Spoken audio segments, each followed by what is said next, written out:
Hi everyone, let's start with discussion of Vision PT 365. Prelims आपके बहुत नज़दीक है तो PT 365 पढ़ना आपके लिए बहुत ज़्यादा इम्पॉर्टेंट है। तो आज हम PT 365 इन्वायरमेंट पढ़ते हैं, देखते हैं कैसे इम्पॉर्टेंट है, किस तरीके से आपको पढ़ना चाहिए and how it gonna help you in your prelims examination. Okay, basically हमारा एम यही रहेगा कि चीज़ें थोड़ा आसान हो जाए आपके लिए और आपको समझ आने लगे। तो यहाँ पर ये टेबल ऑफ कंटेंट यहाँ पर दिया गया है, कौन कौन से टॉपिक्स विजन वालों ने कवर किए हैं। तो हम इन सभी को पढ़ेंगे एक एक करके। स्टार्ट करते हैं। हमारा जो फर्स्ट टॉपिक है दैट इज़ क्लाइमेट चेंज। अब क्लाइमेट चेंज के ऊपर इतनी सारी कॉन्फ्रेंसेस होती हैं, इतनी सारी डिस्कशंस की जाती हैं, सबमिट्स होती हैं, तो उन्हीं का एक ग्लोबल सिनेरियो देखते हैं। एंड अभी आईपीसीसी की 6th असेसमेंट रिपोर्ट भी आई हुई है, पार्ट 3rd। तो ये और ज़्यादा इम्पॉर्टेंट हो सकता है क्योंकि यूपीएससी अब आईपीसीसी ऑर्गेनाइजेशन न्यूज़ में है, तो इसके ऊपर क्वेश्चन पूछ सकता है। आईपीसीसी की फुल फॉर्म क्या है? Intergovernmental panel on climate change. आया कैसे था, फॉर्म कैसे हुआ है? एक तरह से इंटर गवर्नमेंटल ऑर्गेनाइजेशन, जिसको 1988 में WMO ने, ये यूपीएससी ऑलरेडी एक बार प्रीलिम्स में क्वेश्चन पूछ चुका है कि IPCC is formed by 2 organisations WMO plus UNEP, ये ध्यान रखना है। और इसका मेजर एम क्या है? ऑब्जेक्टिव यही है कि साइंटिफिक इन्फॉर्मेशन देनी है ताकि जो क्लाइमेट पॉलिसीज़ हैं उसके डेवलपमेंट में हेल्प हो सके। जो आईपीसीसी है UN का बॉडी है, आपको ये ध्यान रखना है। यूपीएससी ने अगर एक स्टेटमेंट डाल दिया कि IPCC is a UN body, तो ये मत समझना कि यार ये यूनाइटेड नेशन का पार्ट कैसे होगी। No, it is a part of UN, क्योंकि ये क्लाइमेट चेंज से साइंटिफिक इन्फॉर्मेशन प्रोवाइड करता है, उसी के बेसिस पर पॉलिसीज़ को फ्रेम किया जाता है। इंडिया इसका मेंबर है, बिल्कुल है, और 195 इसके मेंबर्स हैं। कुछ अदर इंपॉर्टेंट इन्फॉर्मेशन देखते हैं। क्या काम करता है? असेसमेंट रिपोर्ट्स बनाता है, स्पेशल रिपोर्ट्स बनाता है, मैथोडोलॉजी रिपोर्ट्स बनाता है, एंड जो असेस करता है स्टेट की नॉलेज को रिगार्डिंग क्लाइमेट चेंज। हाउएवर खुद ये साइंटिफिक रिसर्च में इंडल्ज नहीं होता, आपको ये ध्यान रखना है। यूपीएससी ने यहीं पे आपको घुमा देना है। आपको लगेगा कि ये साइंटिफिक रिसर्च करता है, क्लाइमेट चेंज पॉलिसीज़ में हेल्प करता है, तो ये खुद भी इंगेज होता है। नो, खुद इंगेज नहीं होता ये, यहाँ पर ध्यान रखना है, does not it self engage. Okay, ये किसी एजेंसीज के थ्रू काम करवाता है, खुद उसमें इंगेज नहीं होता। और 2007 में आईपीसीसी को नोबेल पीस प्राइज़ भी दिया गया था। यूपीएससी पूछेगा कि IPCC was awarded Nobel peace prize recently, उसने एक वर्ड डाल देना है, रिसेंटली। नो, रिसेंटली तो बिल्कुल नहीं है, 2007 में दिया था, अब नहीं दिया। तो ऐसी चीज़ें आपको ध्यान में रखनी है। अब ये न्यूज़ में क्यों है? क्योंकि इसका 6th असेसमेंट रिपोर्ट सामने आया है, जिसका नाम है climate change 2022 mitigation of climate change. ये एक तरह से वर्किंग ग्रुप 3rd है जो कंट्रीब्यूशन कर रहा है इस पर्टिकुलर रिपोर्ट में। अब इस रिपोर्ट के हाईलाइट देखते हैं। बेसिकली यहाँ पर ग्लोबल असेसमेंट को अपडेट किया गया है, जो climate change mitigation processes and strategies के बारे में बता रहा है। दूसरी और कौन सी रिपोर्ट्स आई हैं पर्टिकुलर आईपीसीसी की? वो ग्रुप 1 में आई थी, climate change 2021 the physical science basis, ये अगस्त में रिलीज़ हुआ था 2021 में। और जब सेकेंड रिपोर्ट आई थी that was climate change 2022 impacts adaptation and vulnerability, ये लास्ट ईयर फेब में लॉन्च किया गया था। अब जो 2023 है उसमें आएगा सिंथेसिस रिपोर्ट, एक तरह से कंपाइलेशन रिपोर्ट यहाँ पर आएगी। तो यहाँ पर देखते हैं जो आईपीसीसी AR6 है उसमें क्या टारगेट्स दिए गए हैं। पेरिस क्लाइमेट डील के भी ये टारगेट्स हैं, तो आपको ध्यान में रखना है। चाहे यूपीएससी नहीं, दूसरे स्टेट पीसीएस एग्जाम्स होते हैं, उसमें भी स्टेट एग्जाम्स में भी ये क्वेश्चन पूछा जाता है, what are the targets of Paris climate deal, जो कि हुई थी 2015 में। आपको ये ध्यान रखना है। तो इसका मेजर एम ये था कि to limit global warming 1.5 degree below temperature हमें करना है। हमारा जो अर्थ का टेम्परेचर है that needs to be below 1.5 degree global green house gas emissions peak before 2025, reduction by 43% by 2030। कि हमें ग्लोबल वार्मिंग को, इंडिया का जो अर्थ का टेम्परेचर है 1.5% डिग्री से कम रखना है, और जो 43% है उसमें रिडक्शन लेकर आनी है 2030 तक। तो अगले 7 सालों में हमें इसको कम करना है। And global net zero carbon to emission लेकर आना है अर्ली 2050s तक।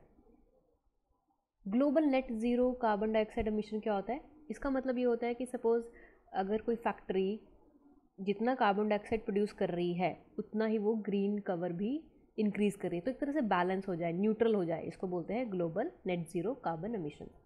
मीथेन रिडक्शन का भी टारगेट है 34% बाय 2030।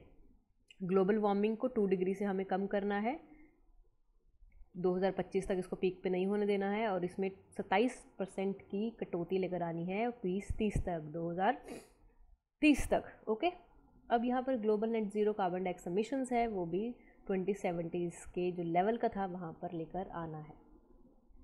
इसके लिए क्या किया जा रहा है? Green house gas emission reductions, green house gas in all sectors follow through out 2030, 40 and 50। तो हमें जो ग्रीन हाउस गैस रिडक्शंस की पॉलिसीज़ हैं, जो भी फ्रेमवर्क्स हैं, उसको इम्प्लीमेंट करना है। और जो नेगेटिव कार्बन डाइऑक्साइड एमिशंस है after the point of net zero, ये भी हमें कम करना है। जो कार्बन डाइऑक्साइड है, नेगेटिव कार्बन डाइऑक्साइड है, कि मतलब सिर्फ कार्बन डाइऑक्साइड बढ़ रहा है लेकिन हम फॉरेस्ट कवर नहीं कर रहे हैं, वो नेगेटिव में जा रहा है, तो यहाँ पर हमारा प्लस में जा रहा है CO2, that is green house gas, उसको हमें लिमिट करना है। कुछ ऑब्जर्वेशंस देखते हैं रिपोर्ट की। यहाँ पर रिसेंट ट्रेंड्स दिए गए हैं, एमिशन ट्रेंड्स देखते हैं 2010 से 2019 के बीच में कितना हमने काम किया है, कितना हमने सहयोग किया है ग्लोबल वार्मिंग को बढ़ने में। हम बहुत अच्छा काम करते जा रहे हैं, है ना। Total net anthropogenic green house gas emissions continue to rise. जो एंथ्रोपोजेनिक मतलब जो human based green house gases हो रहे हैं, जो ह्यूमन इंड्यूस्ड हो रहे हैं, जैसे फैक्ट्रीज़ हैं, चारकोल का यूज़ हो रहा है, व्हीकलर पोल्यूशन हो रहा है, ये जो इंसानों की वजह से हो रहा है वो बढ़ता ही जा रहा है। अगर हम 80-50 से बात करें तो ऑब्वियसली कॉम्युलेटिव इकट्ठे की बात करें, इकट्ठा कब से 1850 से अगर हम बात करें तो ये बढ़ता ही जा रहा है। और 2010 के बाद से तो नेट एंथ्रोपोजेनिक ग्रीन हाउस का एमिशन भी बढ़ा है since all major sectors globally. UPSC ने सीधा ये स्टेटमेंट डाली है, net anthropogenic green house gas emissions is increasing since 2010 continuously. Yes, definitely it is increasing. आप कंफ्यूज मत हो जाना, क्योंकि यूपीएससी रिसेंटली कंटिन्यूसली ये टर्म्स डालता है ना आपको कंफ्यूज करने के लिए, so you should be very clear about the terms. अब average green house gas emissions की बात करते हैं 2010-19, ये भी पिछले डिकेड से हायर रहा है, और जो रेट ऑफ ग्रोथ है ऑब्वियसली वो इसमें हमें कटौती देखने को मिली है, मतलब बढ़ तो रहा है लेकिन रेट ऑफ ग्रोथ कम है एनुअल, अगर हम ग्रीन हाउस गैस एमिशंस की बात करें। सेक्टोरल शेयर देखते हैं कौन कौन से सेक्टर से आ रहा है, ये बहुत इंपॉर्टेंट डायग्राम है, ये आपको ध्यान में रखना है।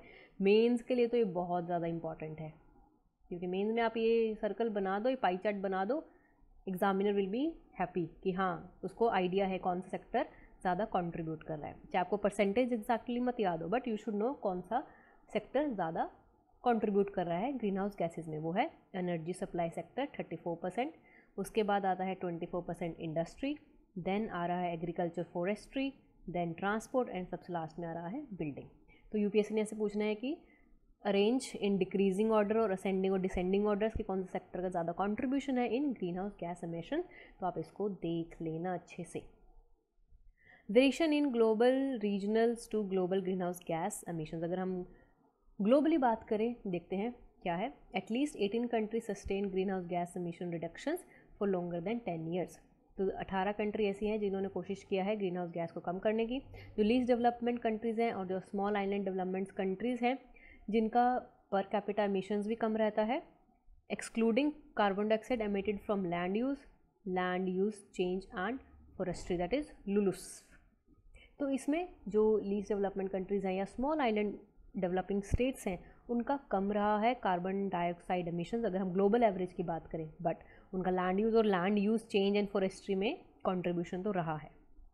10% जो कंट्रीब्यूशन रहा है वो हाउस होल्ड से आया है, यहाँ पर सबसे ज़्यादा हाईएस्ट पर कैपिटा एमिशन रहा है अगर हम globally proportionately green house gas emissions की बात करें।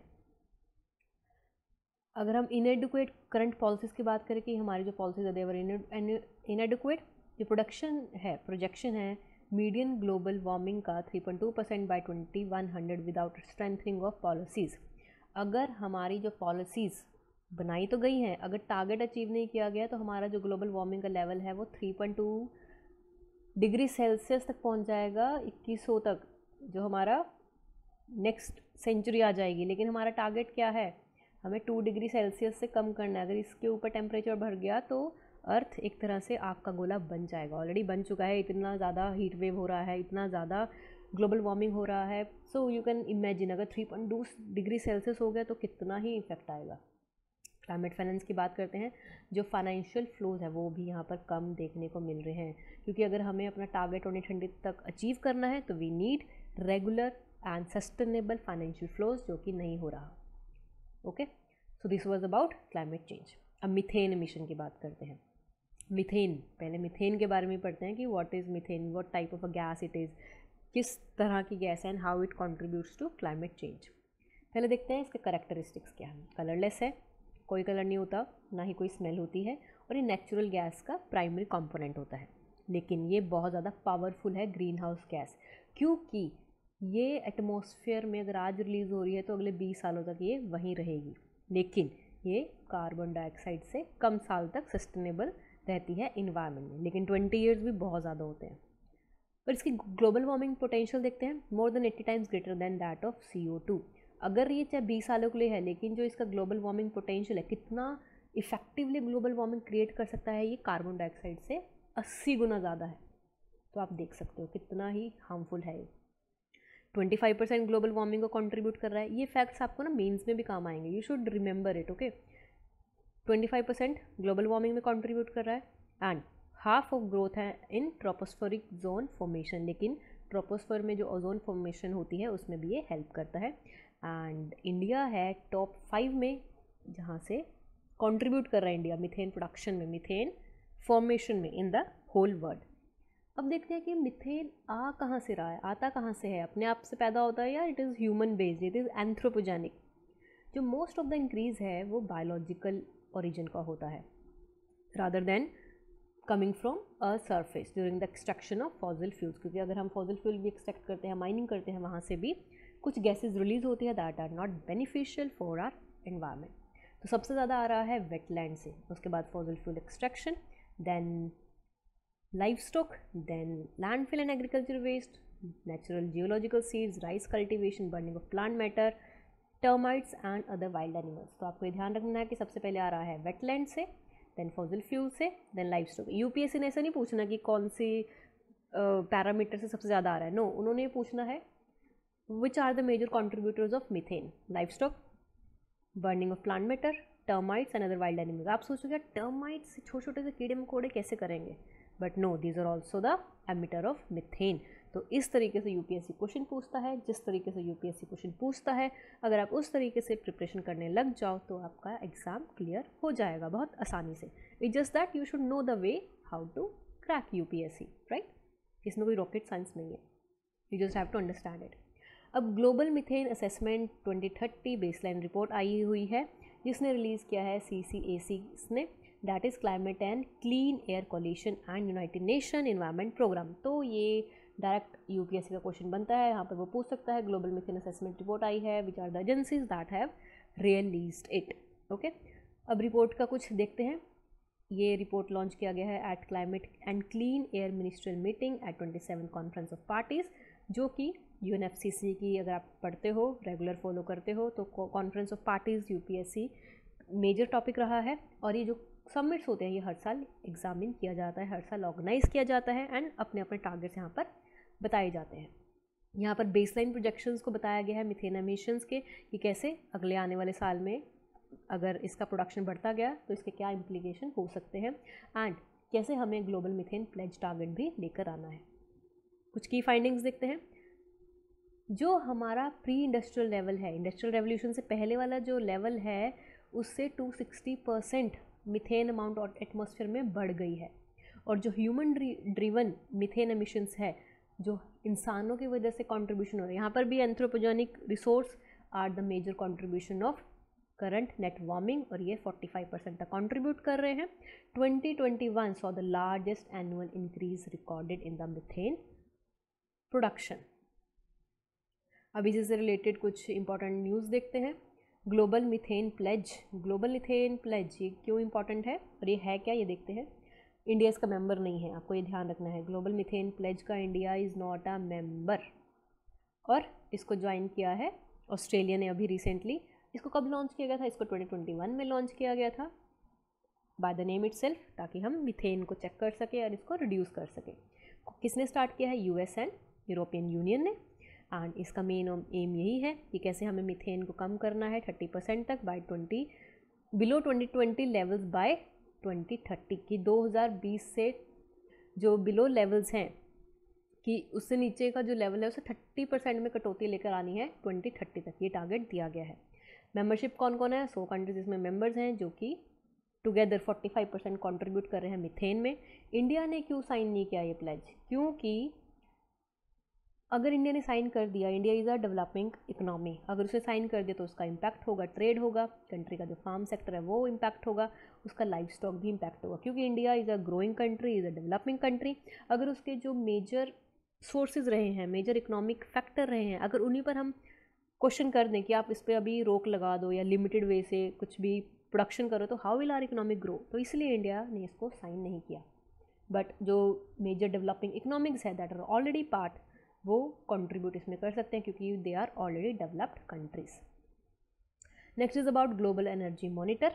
ये भी एक तरह से ग्लोबल एनर्जी मॉनिटर है।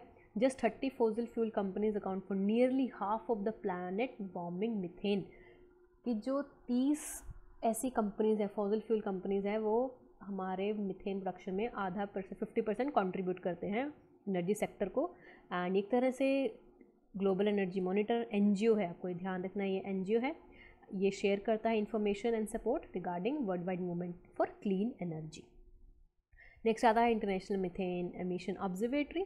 According to report by international methane emission observatory, इसमें बताया गया है कि जो मीथेन एमिशंस है वो सबसे ज़्यादा फास्टेस्ट वे है अगर हमें क्लाइमेट चेंज को टैकल करना है, क्योंकि मीथेन को बहुत ज़्यादा कंट्रोल करना बहुत इफेक्टिव है देन CO2, तो it is better we should focus and limit our consumption and production of methane.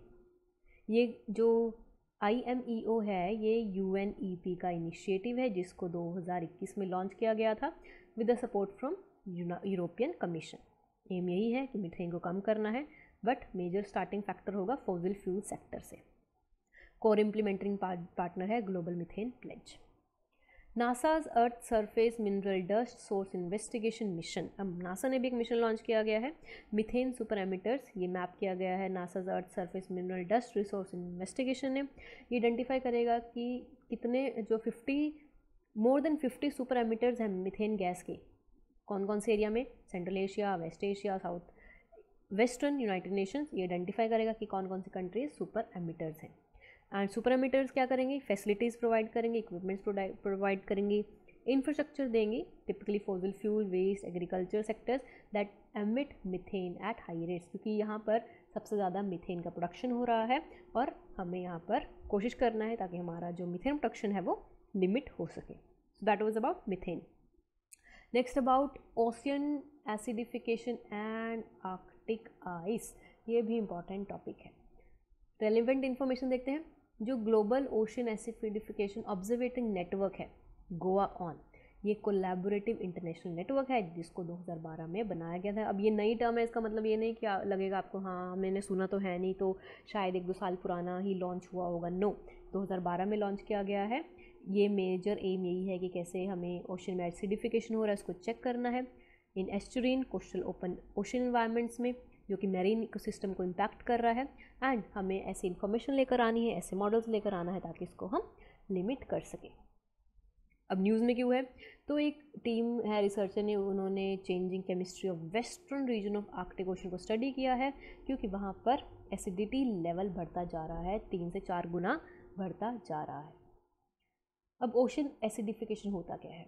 Ocean acidification होता है जब, अगर आपने pH स्केल देखा हो, suppose this is the pH scale, 7 पे न्यूट्रल होता है, 7 से प्लस इट्स बेसिक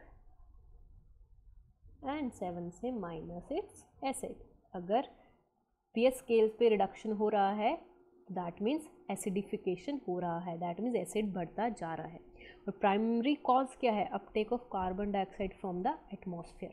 अब जब एसिड बढ़ेगा तो वहाँ की जो मैरीन लाइफ है वो इम्पैक्ट होगी, जो हार्मफुल टू लाइफ फॉर्म्स रहेगा obviously, lying on carbonated based scales and skeletons altered marine food chain. Obviously marine जो लाइफ है वो इम्पैक्ट होगी, तो उनका खाना पीना भी इफ़ेक्ट होगा, उनका जो स्केलेटन्स है वो भी इफ़ेक्ट होगा, कोरल रिलीफ भी इम्पैक्ट होगा। तो हर एक चीज़ को यहाँ पर इम्पैक्टफुल माना जा रहा है, बिकॉज ऑब्वियसली एसिड बढ़ेगा तो सब चीज़ें ऑल्टर हो जाएंगी। अब देखते हैं कि काम कैसे करता है ओशन एसिडिफिकेशन। अब यहाँ पर प्रोसेस बताया गया है, how does ocean acidification works, कि हमारा कैसे जो सी लेवल है वो कम होता जा रहा है और एसिडिफिकेशन होता जा रहा है, जो सी लेवल का पीएच है वो कम होता जा रहा है, दैट मीन्स एसिड इंक्रीज होता जा रहा है। अब पानी में फ्यू कार्बोनेटेड आयंस हो गए हैं, अगर ऐसा ही चलता रहा 2021 तक, सॉरी 2100 तक, जब 2100 नेक्स्ट सेंचुरी तक, तो हमारा जो कोरल रीफ है वो इफ़ेक्ट होगा, मैराइन कैल्सिफिकेट्स है वो इफ़ेक्ट होगा, क्योंकि जब कैल्शियम ही नहीं रहेगा तो मैरीन लाइफ इफ़ेक्ट होगी, वो डेड हो जाएंगे, सिर्फ स्केलेटन्स वहाँ पर रह जाएंगे, क्योंकि कोरल रिलीफ ख़त्म हो जाएंगे, वो मर जाएंगे। अब ये आर्कटिक रीजन के बारे में देखते हैं, ये बहुत इंपॉर्टेंट टॉपिक है आर्कटिक रीजन। यहाँ पर बहुत ज़्यादा ये एक तरह से स्ट्रैटेजिक लोकेशन भी है for gas reserve, natural oil and all major thing, and यहाँ पर सबसे ज़्यादा जो कार्बन डाइऑक्साइड है वो भी डंप होती है। नॉर्थ पोल के अराउंड ये आता है, एंड इसको डिफाइन किया गया है as Arctic circle, a line of latitude about 6.5 degree north of equator. अब ये इंपॉर्टेंट क्यों है पर्टिकुलर एरिया, क्योंकि आइस मेल्ट हो रही है, ऑब्वियसली क्लाइमेट चेंज की वजह से टेम्परेचर बढ़ रहा है तो आइस मेल्ट होगी, एंड जिस वजह से यहाँ पर इकोनॉमिक एक्सप्लोटेशन बढ़ता जा रहा है oil and natural gas reserves, metals, minerals के लिए। अगर यहाँ पर मेल्ट हो गया आइस, ग्लेशियर्स मेल्ट हो गए, तो यहाँ पर नॉर्दर्न सी रूट बन जाएगा, जो कि एक नया ट्रेड रूट बन जाएगा। हम नए इकोनॉमिक ट्रेड रूट बनाने में तो लगे हुए हैं, but we are not saying कि how much it is impacting our climate. And world ocean current को सर्कुलेट करने में हेल्प करता है, and world climatic change barometer भी इसको बोला जाता है। तो यहाँ पर ये मैप है, this is your North Pole, this is your Arctic Ocean, these are the countries, आप देख सकते हो कनाडा है, यूएस है, रशिया है, इधर ग्रीनलैंड है। ओके, सो एक बार मैप का लोकेशन देख लेना, कौन कौन से सीज आते हैं, Laptev sea, East Siberian sea, Beaufort sea, Chukchi sea, Baffin sea is quite in the interior between Canada and Greenland. Greenland is a part of Denmark. Okay, ये नीचे आता है ग्रीनलैंड सी, इधर कारा सी भी आता है। ओके, तो just go through the map. अब इंडिया देखते हैं, आर्कटिक में इंडिया तो बहुत दूर है आर्कटिक से, तो इंडिया कैसे रिसर्च का फ़ायदा उठा सकता है। इंडिया ने आर्कटिक रिसर्च प्रोग्राम स्टार्ट किया है 2007 में, जहाँ पर काफ़ी सारे एक्सपेडिशंस लेकर आए गए हैं, और इंडिया ने अपनी फर्स्ट आर्कटिक पॉलिसी को भी रिवील किया है। एंड इंडिया आर्कटिक काउंसिल का ऑब्जर्वर मेंबर है, यहाँ का फुल टाइम मेंबर नहीं है, आपको ध्यान में रखना है। और जो इंडिया का आर्कटिक स्टेशन है उसका नाम है हिमाद्री, जो नॉर्वे में सिचुएटेड है, एंड यहाँ से वो अपनी साइंटिफिक इन्वेस्टिगेशन कर रहा है 2008 से, तो काफ़ी पुराना हमारा सिस्टम है जो कि हमें इंफॉर्मेशन प्रोवाइड करता है अबाउट आर्कटिक। ओके, अब आर्कटिक एम्प्लीफिकेशन क्या है, the dynamics of global warming. Arctic amplification क्या है? आर्कटिक एम्प्लीफिकेशन का मतलब है कि हमारा जो आर्कटिक सर्कल है वो 4 गुना तेज़ी से ज़्यादा हीटअप हो रहा है, जितना भी अगर हम पूरे वर्ल्ड के कंपैरिजन में करें तो ये सबसे ज़्यादा हीटअप हो रहा है ड्यू टू आर्कटिक एम्प्लीफिकेशन।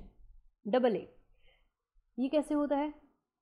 जब उसका नियर सरफेस एयर टेम्परेचर बढ़ रहा है, चेंज हो रहा है over Arctic relative to lower latitudes, जो हमारा जो सरफेस एरिया है एयर का, एयर टेम्परेचर का, वो बढ़ता जा रहा है, उसमें एयर में टेम्परेचर इंक्रीज़ हो रहा है, जिसकी वजह से AA हो रहा है। क्यों हो रहा है? क्योंकि आइस मेल्ट हो रही है, आइस एल्डिबो फीडबैक आ रहा है, ग्लोबल वार्मिंग की वजह से लैप्स रेट फीडबैक हो रहा है, water vapour feedback and ocean heat transportation की वजह से। इम्पैक्ट्स देखते हैं, effects on of the region, obviously polar bear, well सब इफेक्ट होंगे। एंड यहाँ पर न्यू ट्रेड रूट अगर हम बात करें, यूपीएससी ने क्वेश्चन पूछना है what will be the impact of Arctic amplification. एक वो डाल देगा effect of flora and fauna, impact of marine life, और दूसरी तरफ डाल देगा वो एक option, it will open new channels for trade route. तो आपको लगेगा यार AA से तो नेगेटिव इम्पैक्ट हो रहा है, तो पॉजिटिव कैसे आएगा? बट आपको ये ध्यान रखना है कि अगर एक चीज़ कुछ नेगेटिव कर रही है तो वो कुछ पॉजिटिव भी करती है, और यहाँ से हमारा जो नेचुरल रिसोर्स एक्सट्रैक्शन का वे है वो भी सिंप्लीफाई हो जाएगा। तो बेसिकली AA का यहाँ पर प्रोसेस बताया गया है आर्कटिक एम्प्लीफिकेशन की, कैसे जो डायनेमिक्स है ग्लोबल वार्मिंग के वो इम्पैक्ट हो रहा है।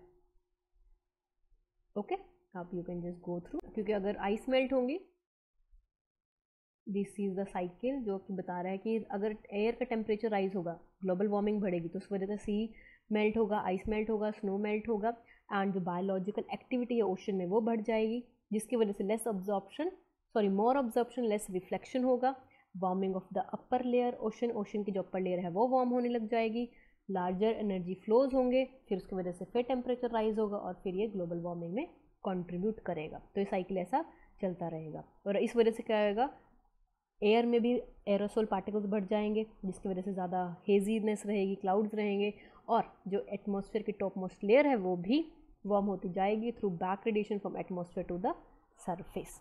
तो रिफ्लेक्शन करता है हमारा अर्थ सरफेस, तो यू शुड नो कि अगर नीचे वाले लेयर वार्म अप होंगे तो अपर लेयर एटमॉस्फेयर की वो भी वार्म अप होना शुरू हो जाएंगे। Next is about zombie ice और डूम्ड आइस। ये नई टर्मिनोलॉजीज है, you should know it. UPSC ने डायरेक्ट इसमें पूछना है question 1 state liners ABCD। Zombie ice, zombie ice from massive Greenland ice sheet, एक तरह से पार्ट है, will eventually raise global sea level by at least 10 inches. तो global sea level, obviously sea level बढ़ेगा ही जब हमारे ग्लेशियर्स और स्नो मेल्ट होंगे। ये ऐसी आइस है जो अभी तक थिकर लेयर ऑफ आइस के साथ अटैच है, but it is no longer getting fed by those larger glaciers, लेकिन उनको जो लार्जर ग्लेशियर्स हैं उनसे उनको कोई बेनिफिट नहीं मिल रहा, क्योंकि जो पेरेंट ग्लेशियर्स हैं वो are getting less replenishing snow, क्योंकि उनके पास स्नो की कमी है। तो वो ज़ॉम्बी आइस को कैसे पानी देंगे जब वो खुद ही, उनको आइस कैसे मिलेगी जब तक उन पेरेंट जो ग्लेशियर्स हैं उनको ही नहीं मिल रही, तो जिस वजह से वो मेल्ट होने लग रहे हैं और ग्लोबल सी लेवल बढ़ता जा रहा है। आर्कटिक रिपोर्ट कार्ड आया था लास्ट ईयर, जिसको रिलीज़ किया गया US national ocean and atmospheric administration ने। इसको एनुअली सिंस 2006 से लॉन्च किया जाता है। पीयर रिव्यूड सोर्स है जो कि up to date environmental information देता है ऑन आर्कटिक। इसके की हाईलाइट्स क्या है, Arctic continues to warm more than twice as fast as the rest of the globe, persistent summer ice due to cooler surface waters and north winds at Chukchi sea. Chukchi sea की location देख लेना map में, it is very important. जो persistent summer sea ice है due to cooler waters and northern winds at Chukchi sea, ये भी effect करता है, जो कि आर्कटिक ओशन में आइस का जो मेल्टिंग है वो बढ़ता जा रहा है। तो these are the things you should keep in mind. International conferences, convention and initiatives, इसके बारे में देखते हैं। COP27 अभी रिसेंटली COP27 हुआ है, that is the conference of parties of the United nation convention of framework on climate change, और ये हुआ है इजिप्ट में। इंपॉर्टेंट लोकेशन है शर्म एल शेख, इजिप्ट। ओके, इसके देखते हैं क्या आउटकम्स रहे हैं। फिर हम लास्ट जो हमारा ग्लासगो में हुआ था COP20 जो 26th कॉन्फ्रेंस ऑफ पार्टी थी उसके बारे में भी हम पढ़ेंगे। जो COP27 है, यहाँ पर यही रहा था कि कैसे जो हमारे प्रीवियस सक्सेसेस थे including the Glasgow climate change pact 2026, वो एक तरह से नया एम्बिशन दिया है कि हमें क्लाइमेट चेंज का लॉस एंड डैमेज को कैसे मिटिगेट करना है। यहाँ पर 17 सेशन भी हो गया है COP, serving as the meeting of the parties to the Kyoto protocol जो कि CMP 17 में हुआ था, and 4th session of the COP serving as the meeting to the parties of Paris climate deal. यहाँ पर लास्ट में document implementation plan लेकर आया है, शर्म एल शेख इम्प्लीमेंटेशन प्लान्स। तो COP27 का जो कि इजिप्शियन प्रेसिडेंसी के अंडर हुआ है, उसके अंदर ये प्लान्स, उसके अंदर ये टारगेट्स हम लेकर आए हैं। Adopting transformating adoption agenda, providing mobilising delivering climate finance for development countries, avoiding black sliding on commitments and pledging कि अगर आप कमिट कर रहे हो तो आप बैकआउट नहीं कर सकते। एक हमें मैनेज एंड जस्ट ट्रांजिशन चाहिए होगा कि कैसे हमें हाई जो कार्बन डाइऑक्साइड एमिट कर रहे हैं to low carbon dioxide emission पर हम जाएं। Action to clarify support for loss and damage, shifting from pledging to implementation of a scale and time on. So these are the goals, you can just go through them. अब major outcome देखते हैं COP26 के। 2021 इन Glasgow में हुआ था जो Glasgow climate pact. इसके अंदर क्या था, यहाँ पर पहली बार हुआ था first ever COP decision to explicitly target action against fossil fuel. तो यहाँ पर पहली बार हमने एक्सप्लिसिटली, एकदम एक्सप्लिसिटली, आउटराइटली हम डिसीजन लेकर आए हैं अगेंस्ट फॉसिल फ्यूल। और यहाँ पर कहा गया है जो अनअबेटेड कोल है उसके ऊपर लगाम लगाओ, उसको फेज डाउन में फेज डाउन मैनर में लिमिट करो, धीरे धीरे कम करो और उसके बाद एकदम से हटा दो। Of inefficient fossil fuel subsidies को भी ख़त्म करो, क्योंकि हम फालतू की सब्सिडीज़ दे रहे हैं फॉसिल फ्यूल से, जो कि कार्बन डाइऑक्साइड तो दे ही रहा है, मीथेन भी दे रहा है, and both are major contributor to green house gases. यहाँ पर फाइनलाइजेशन हुआ international carbon markets and Sharm el Sheikh work programme on the global eco loan adaptation भी लेकर आया गया है। COP26 के बाद बॉन क्लाइमेट चेंज कॉन्फ्रेंस भी हुआ है, जिसका आउटकम ये था, first technical dialogue of the global stocktake draft of a global goal on adaptation एक्सेक्टर। तो काफ़ी सारे हम काफ़ी सारी चीज़ें लेकर आए थे ताकि हमारा जो कार्बन डाइऑक्साइड लिमिट हो सके। कॉन्फ्रेंसेस लेकर आ रहे हैं, ग्लोबल गोल लेकर आ रहे हैं कि कैसे आपको अडाप्ट करना है, न्यू टेक्नोलॉजी में शिफ्ट करना है। ओके, अब जो COP27 हुआ है उसका इंपॉर्टेंट डिस्कशंस देखते हैं, क्या डेवलपमेंट्स हुई हैं।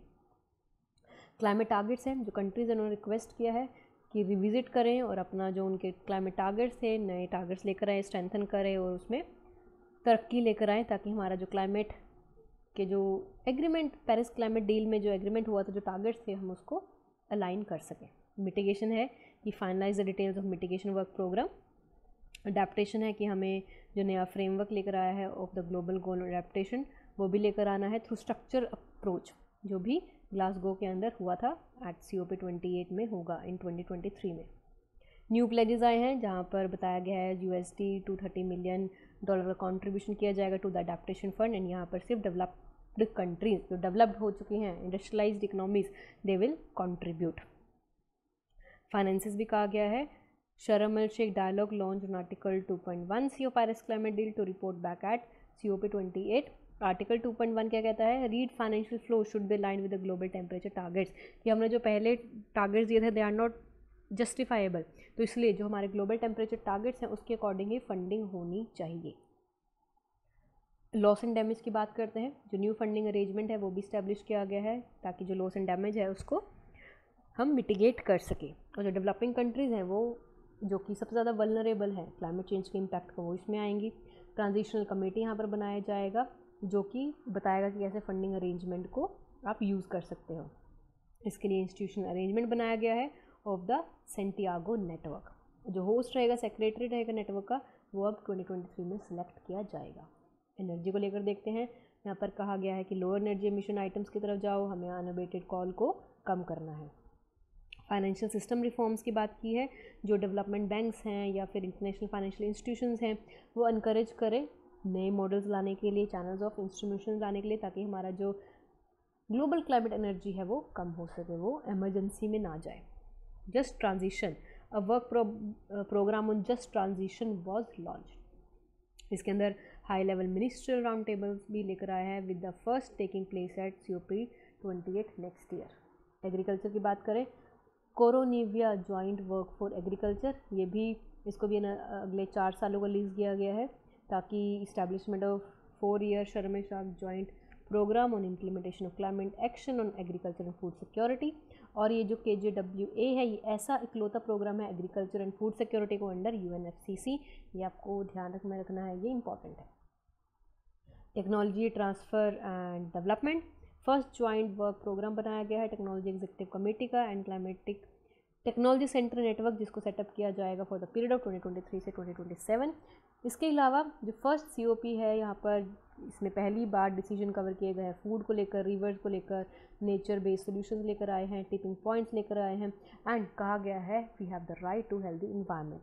तो ये चीज़ें नई आई हैं, दीज आर इम्पॉर्टेंट। ओके, अब कुछ डेवलपमेंट्स का देखते हैं।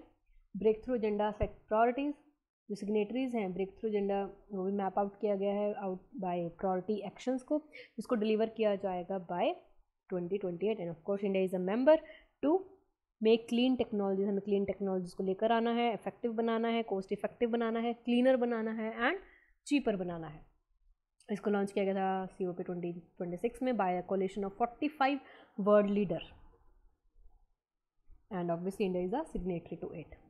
ऑब्जेक्टिव क्या है कि फ्रेमवर्क लेकर आना है कंट्रीज़ के लिए, बिजनेसेस के लिए, सिविल सोसाइटी के लिए, ताकि जो डीकार्बनाइजेशन है, डीकार्बनाइजेशन कौन से 5 सेक्टर्स में हम फोकस कर रहे हैं जहाँ पर हमें कार्बन डाइऑक्साइड का एमिशन कम करना है? These are power, road transport, steel, hydrogen and agriculture. And priority action इसमें आ रहा है, डेवलप कॉमन डेफिनेशंस लेकर आनी है लो एमिशंस के लिए, zero emission steel, hydrogen and sustainable batteries भी लेकर आनी है। जो एसेंशियल इंफ्रास्ट्रक्चर प्रोजेक्ट्स हैं उनको रिवैम्प करो, एक कॉमन टारगेट डेट सेट करो ताकि हम उसके अकॉर्डिंग अपना फेज आउट मैनर में काम करना शुरू करें, पोल्यूटिंग जो कार्स एंड व्हीकल्स उनको हटाना शुरू करें एंड पेरिस क्लाइमेट डील के गोल के अकॉर्डिंग उनमें रोल आउट करना शुरू करें। Stimulate global demand for green industrial goods also, क्योंकि हमें ग्रीन गुड्स को प्रमोट करना है। Now first mover coalition. अब फर्स्ट मूवर कॉल्यूशन क्या है? इसको लॉन्च किया है यूएस ने और वर्ल्ड इकोनॉमिक फोरम में। ये हुआ है टू कोप COP 26 में ग्लासगो में, और ये ग्लासगो है स्कॉटलैंड में। एंड इंडिया ने इसको ज्वाइन किया है। इसका जो स्टीयरिंग बोर्ड है, India is a member of it. और जो ग्लोबल इनिशिएटिव है harnessing the purchase power of companies to decarbonise 7 hard to abate industrial sectors. तो यहाँ पर मेजर जो 7 हमारे इंडस्ट्रियल सेक्टर्स हैं उनके ऊपर फोकस किया गया है कि कैसे इनकी परचेजिंग पावर है उनमें डीकार्बनाइजेशन आ सकता है। Aluminium, aviation, chemicals, concrete, shipping, steel, trucking sector accounting for 30% of global emission. तो ये सारे सेक्टर 30% हमारे ग्लोबल एमिशन को कंट्रीब्यूट करते हैं, तो we need to mitigate it.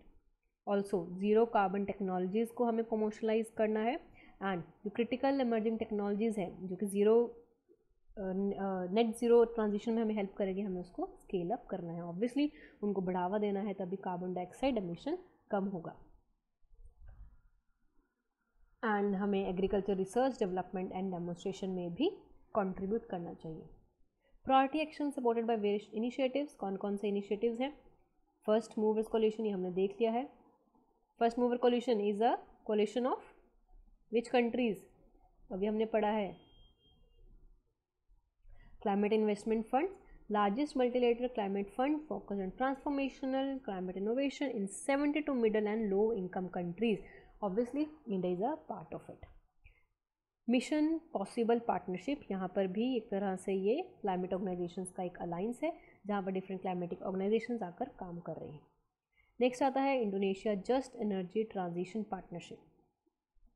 ये एक तरह से मोबिलाइज कर रहा है $20 बिलियन, जिसको प्रेजेंट किया गया था at the sidelines of GS20 summit. इसका मेन एम यही है कि क्लाइमेट के जो एग्रीमेंट्स उसको फाइनेंस किया जाए। इसमें जो डोनर कंट्रीज़ हैं वो एक साथ आएँ, काम करें, एक्सेलरेट करें कि कैसे जो हाई इमिशन इंफ्रास्ट्रक्चर है उनको हमें रिटायर कर देना है, सपोर्ट प्रोवाइड करें रिन्यूएबल एनर्जी के लिए। एंड इसका जो first Indonesia just energy transition partnership है उसको अनाउंस किया गया था 2021 में by South Africa and an international partners group of France, Germany, UK, US of America, that is USA and the European Union. तो this is also important, you should know. सिर्फ Indonesia के नाम से Indonesia नहीं है, यहाँ पर काफ़ी सारी कंट्रीज़ ने इसमें कंट्रीब्यूट किया है। अब बात करते हैं goals of just energy transition partnerships. क्या इसके गोल्स हैं? वही 3-4 गोल सेम ही रहते हैं कि हमें डिकार्बनाइजेशन लेकर आना है, इंस्टीट्यूशंस लेकर आना है जो सिटीजन फ्रेंडली हो, कोल बेस्ड फायर प्लांट्स को हमें ख़त्म करना है। अब UNFCCC काफ़ी बार पढ़ लिया है, अब इसके बारे में भी देख लेते हैं क्योंकि UPSC ऑर्गेनाइजेशन बेस्ड क्वेश्चन भी पूछता है। ये एक तरह से इंटर गवर्नमेंटल ट्रीटी है जो कि रियो समिट में बनाई गई थी 1992 में, एंड ये इन्फोर्स हुई थी 1994 में। मेजर एम यही है ग्रीन हाउस गैस कंसनट्रेशन को स्टेबलाइज करना है, एंड इसका जो टारगेट है ताकि जो प्रीवियस लेवल से उसे कम करना है, ताकि एंथ्रोपोजेनिक सोर्सेज की वजह से जो क्लाइमेट चेंज हो रहा है हमें उसको कम करना है। फूड प्रोडक्शन बताना है कि फूड प्रोडक्शन हमारा थ्रेटन नहीं होना चाहिए due to climate change, and economic development होनी चाहिए सस्टेनेबल मैनर में। इसके has nearly universal membership 198 parties हैं, and obviously India is a member to it. की इन्वेंशंस देखते हैं जो कन्वेंशन इसने बनाई है, that is Kyoto protocol and the Paris climate agreement. अभी काम कैसे करता है इसका UNFCCC? इसमें COP पार्टीज़ होती हैं, कॉन्फ्रेंस ऑफ पार्टीज़ होती हैं जो कि सुप्रीम डिसीजन मेकिंग होती है। दीज आर द पार्टी जो मेजर डिसीजन लेती है। जितने भी स्टेट पार्टीज़ हैं वो इसमें रिप्रेजेंट करती हैं, हर साल मिलती हैं, अगर unless the parties they don't want to participate. Conference to the party serving as meeting of the parties to the Kyoto protocol. ये भी क्योटो प्रोटोकॉल जो हुआ था हमारा 1997 में, उसको देखती है कि कैसे जो पॉलिसीज़ हैं, प्रोग्राम्स हैं, वो इम्प्लीमेंट किए जाएंगे। States that are not parties participates as observer, जो पार्टीज नहीं हैं वो ऑब्जर्वर की तरह इसमें पार्टिसिपेट करती हैं। COP serving as meeting to the parties to Paris climate agreement. यहाँ पर भी ये ओवरसीज करते हैं कि कैसे हमारे जो गोल्स थे पेरिस क्लाइमेट डील के वो इफेक्टिवली इम्प्लीमेंट हो रहे हैं क्या नहीं। Next is about India's long term low emission development strategy, that is LT-LEDS। अभी न्यूज़ में क्यों है? क्योंकि India has submitted it's low term low emission development strategy. उसने UNFCCC को अपने टारगेट्स यहाँ पर बताए हैं, क्योंकि उसमें कहा है कि जो इंडिया का अगर हम historical cumulative green house gas targets की बात करें वो बहुत ज़्यादा कम है, एंड इंडिया को सबसे ज़्यादा ज़रूरत है एनर्जी नीड्स की, क्योंकि India is a developing economy, so we need energy. अभी से हम कंट्रोल वे में काम नहीं कर सकते, बट इंडिया ये कहता है कि हम लो कार्बन स्ट्रैटेजीज़ के ऊपर फोकस ज़रूर कर रहे हैं, एंड इसके लिए हमें क्लाइमेट रेजिलियंस बनाना है। जो पार्टीज़ हैं UNFCCC के, उन्होंने वो एग्री हो गए हैं to formulate and communicate LT-LEDS under article 4.19 of Paris climate agreement.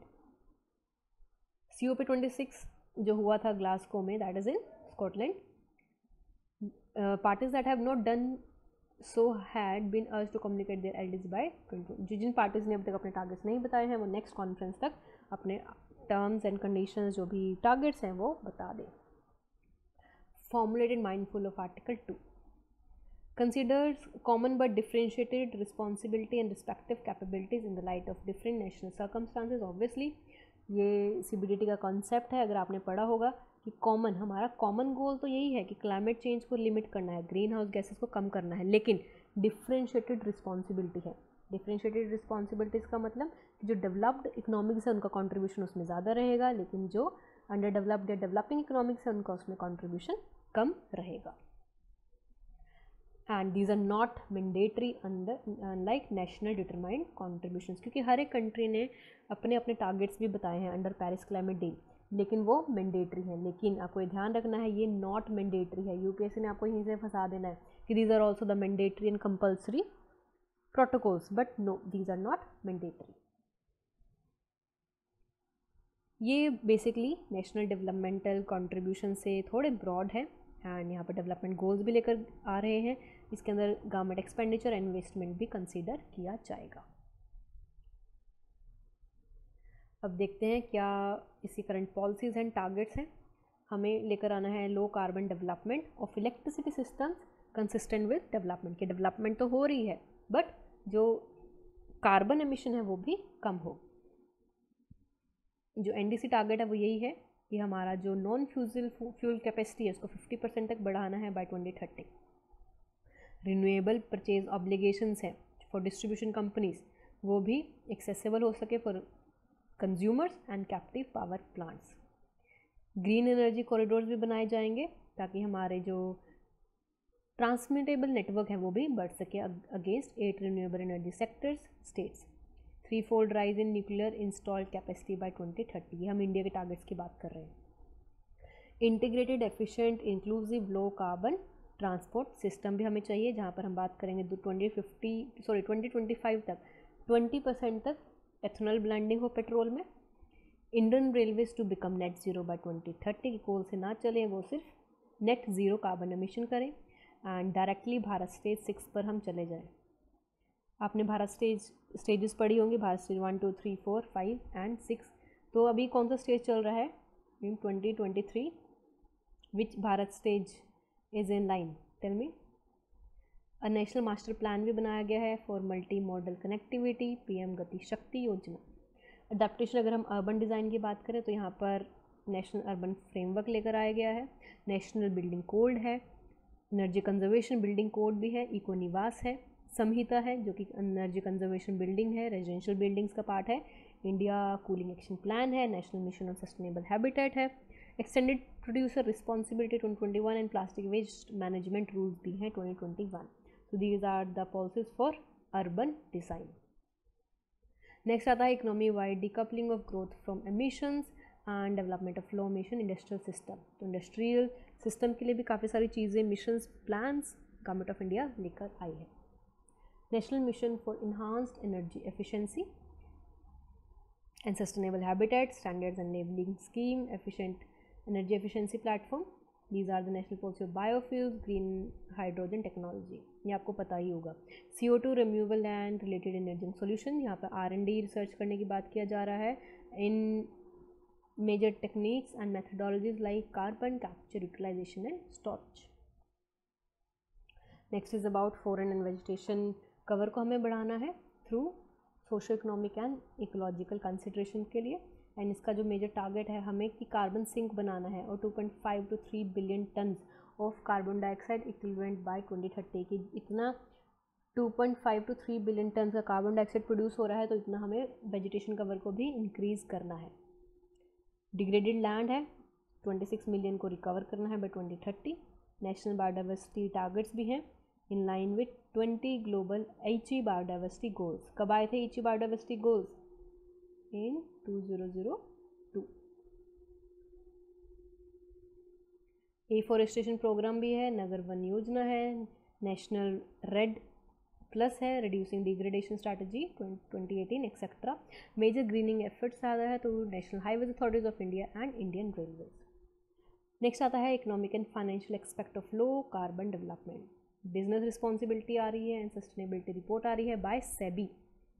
ये ध्यान में रखना है कि business responsibility and sustainability development report released by SEBI. यहाँ पर रिन्यूएबल एनर्जी प्रोजेक्ट्स को इंक्रीज करने की बात किया जा रहा है under priority sector landing.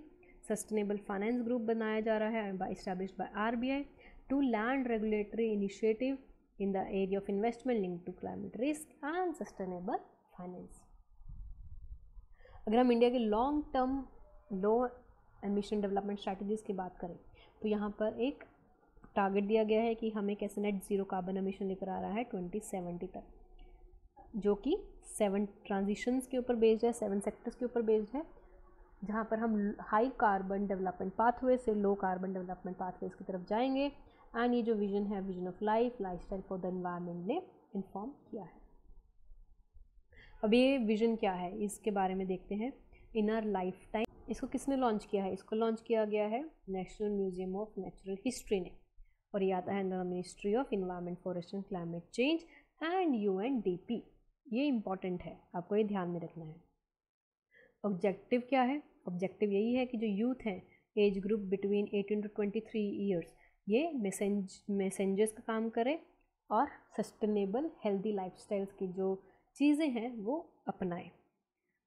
Youth को इनकरेज किया जाएगा कि अपने क्लाइमेट एक्शंस के जो भी उनके टारगेट्स हैं वो सबमिट करें, ताकि अपनी अपनी कैपेसिटी के अकॉर्डिंग, ओके, सो दैट वो सस्टेनेबल रहे, स्केलेबल रहे and can be shared globally. तो बेसिकली यहाँ पर हम यूथ को इन्वाइट कर रहे हैं, तो ये यूथ के लिए बहुत ज़्यादा इंपॉर्टेंट स्कीम है एंड इसको आप मेंस में भी एज एन एग्जाम्पल प्रेजेंट कर सकते हैं। नेक्स्ट आ रहा है 50 ईयर्स ऑफ स्टॉकहोम कॉन्फ्रेंस। तो जो स्टॉकहोम कॉन्फ्रेंस थी उसको हो चुके हैं 50 साल, तो ये और भी ज़्यादा इम्पॉर्टेंट हो जाता है।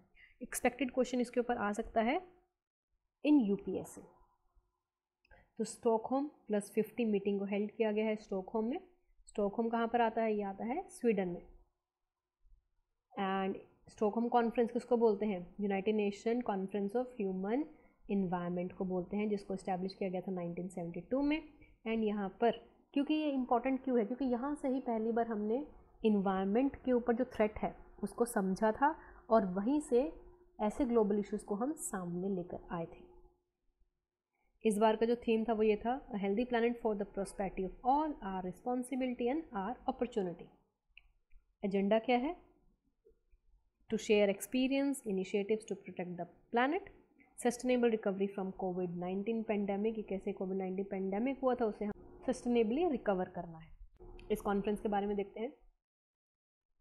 पहला ऐसा कॉन्फ्रेंस है यूनाइटेड नेशन का जो कि इन्वायरमेंटल इश्यूज़ को लेकर आया था, 1972 में ऑर्गेनाइज किया गया था, जिसका मेजर एम था ओनली वन अर्थ। एंड यहाँ पर 122 कंट्रीज़ ने स्टॉकहोम डिक्लेरेशन को अडॉप्ट किया था and 26 principle and action plans को भी लेकर आए थे। 3 डायमेंशंस थी कॉन्फ्रेंस की, कौन कौन सी? कंट्रीज ने एग्री किया था कि हम एक दूसरे का एनवायरनमेंट को हार्म नहीं करेंगे और अपने नेशनल जुरिडिक्शन में ही रहेंगे। अर्थ के एनवायरनमेंट में जो थ्रेट है उसको समझने की बात किया गया था। इस्टेब्लिशमेंट ऑफ यूएनईपी, इसमें ही इस्टेब्लिश हुआ था UNEP to bring cooperation among countries. Outcomes देखते हैं। Identification of a theme of sustainable development, कि 20 साल के बाद 1992 में United Nation conference of development the earth summit Rio de Janeiro में ये सामने आया था और वहाँ पर पहली बार जो सस्टेनेबल डेवलपमेंट का कंसेप्ट है उसको समझाया गया था। इस्टेब्लिशिंग प्रिंसिपल्स क्या थे? प्रिकॉशनरी प्रिंसिपल्स, जो वियना कन्वेंशन आया था for the protection of ozone layer, ये फर्स्ट मल्टीलेटरल इन्वायरमेंटल एग्रीमेंट था जिसने कोडिफाइड किया था कि कैसे हमें ओजोन लेयर को प्रोटेक्ट करना है। देन आया था पोल्यूटर पे प्रिंसिपल, कि जो पोल्यूट करेगा वो पे करेगा और उसको कॉस्ट पे करना पड़ेगा अगर वो ह्यूमन एंड एनवायरनमेंट को इम्पैक्ट कर रहा है। जो प्राइम मिनिस्टर थे at that time, that was Indira Gandhi. She was the only foreign head of the government out of 113 nationals in attendance at the Stockholm conference. तो she was the only person जो बाहर से आई थी। तो यहाँ पर ही पूरा इसका एवोल्यूशन दिया गया है, कैसे स्टार्ट हुआ था, कैसे इवॉल्व हुआ था। 1965 से बातें शुरू हो गई थी। पहले प्लान हुआ था, जो यूएस साइंस एडवाइजरी कमेटी है उन्होंने बताया था कि कैसे कार्बन डाइऑक्साइड बढ़ता जा रहा है ड्यू टू ह्यूमन बींग्स। फिर 1967 में डबलिंग ऑफ कार्बन डाइऑक्साइड हुआ, कि कैसे हमारा जो कार्बन डाइऑक्साइड है वो बढ़ता जा रहा है एंड हमें ये ग्लोबल टेम्परेचर को 2.2 डिग्री सेल्सियस तक लेकर जा सकता है, तो हमें इसको कैसे कम करना है। 1968 में फर्स्ट टाइम यूएनजीई ने डिस्कस किया था साइंटिफिक एविडेंस लेकर कि हाँ अब सच में कुछ ना कुछ हो रहा है, so we have to bring some agency to limit carbon dioxide. Then 1968 में स्वीडन ने प्रपोज किया था स्वीडिश कॉन्फ्रेंस, इसको स्वीडिश इनिशिएटिव भी बोला जाता है। अब देखते हैं कि कौन कौन सी इन्वायरमेंटल एग्रीमेंट्स है, इन्वायरमेंटल कॉन्फ्रेंसेज है under UNEP. So these are the things जो कि 70 से शुरू हो गई थी 1971 से। तो ये सब आती हैं आपके यूएनईपी के अंडर एंड ये मेजर कॉन्फ्रेंस है, इन्वायरमेंटल कॉन्फ्रेंस है दैट जस्ट डिफाइंस कि how our environment is getting harmed. ये अगर आपने ईयर्स एक बार देख लो, बिकॉज कई बार यूपीएससी क्वेश्चन पूछ लेता है, so that will be quite easier for you to relocate. 1971 में आया था Ramsar convention. Ramsar convention is based upon wetlands. 1972 में आया था protection of the world cultural and natural heritage. 1973 में आया था CITES, that was for international trade, जो होता है इंडेंजर्ड स्पीशीज़ में उसको कैसे लिमिट कर सके, ट्रैफिकिंग को रोक सके। 1973 एंड 78 में आया था prevention of pollution from ships, MARPOL. 1979 में UNECE convention on long range transboundary air pollution. Then 1985 में 87 में आपका मॉन्ट्रियल प्रोटोकॉल आया था for the protection of ozone layer और ये हुआ था वियना कॉन्फ्रेंस में। 1992 में आया था biological convention on biodiversity. Then इसी ईयर में यूएनएफसीसी भी आया था। देन 1994 में डेजर्टिफिकेशन के लिए आया था। 98 में रोटरडैम कन्वेंशन आया था ऑन हजार्डस केमिकल और इंटरनेशनल ट्रेड। देन 1998 में आया था आपका Aarhus convention on access to information, public participation and access to justice in environmental matters.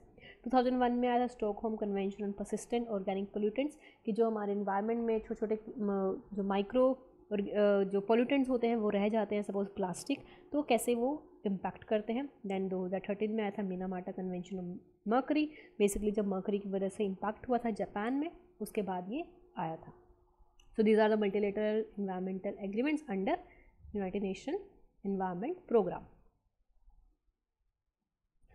एक रह गया 1989 में आया था बेसल कन्वेंशन और ये आया था basically for the transboundary movement of hazardous waste and the disposal, कि कैसे जो इन ट्रांसबाउंडरी ट्रांसमिशन होता है वेस्ट का, उसका अगर अच्छे से डिस्पोज नहीं कर सकते तो that become hazardous for are environment. इस पर्टिकुलर जो भी ऑर्गेनाइजेशन हुआ है Stockholm 50 recommendation for actionable agenda, यहाँ पर कुछ बताया गया है कि कैसे हमें ह्यूमन वेलबींग्स को सेंटर में लेकर आना है, right to clean healthy and sustainable environment को फोकस में लेकर आना है, adopting system wide changes in our current economic system, transformation लेकर आनी है, helping developing countries to tackle environmental challenges and obviously to support and provide financial support and technical solutions.